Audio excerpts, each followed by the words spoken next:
Hi guys, we've got one lonely little strawberry flower here. This is kind of a happy accident. The compost provided me with a couple strawberry plants a couple years ago. And I did plant a couple bare root strawberries here, but those haven't done as well as the ones that volunteered for my compost. But they're not in a great place. They're sitting between my sidewalk and this raised garden bed.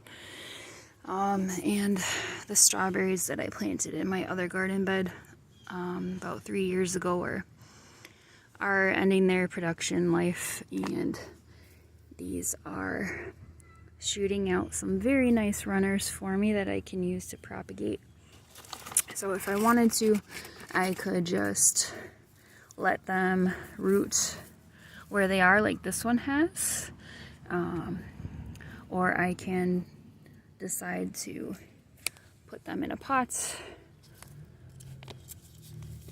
here, and that way once it's established its own roots, I can move it into my desired planting location. So anywhere that you have this little leaf node is going to produce roots for you. So if you want, you can take a landscape staple like these I just got from my local Fleet Farm. You can get them from all kinds of places, garden center, Tractor Supply, online, whatever your heart desires. But here we can potentially get 2 whole new plants from this one. So just make sure that you're keeping this nice and moist and checking it regularly.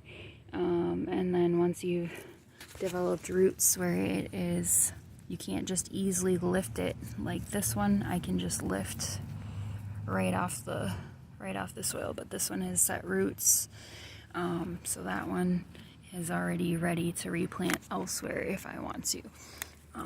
So I can snip that off the mother plant's connection right here and transplant this wherever I desire and keep it moist, and it should produce a whole new plant for me. And that's how you can prevent having to spend all kinds of money on new strawberries every year. Just use your runners to make new plants, and you'll have a perpetual supply of strawberries. Hope you're all having a great day. Thank you.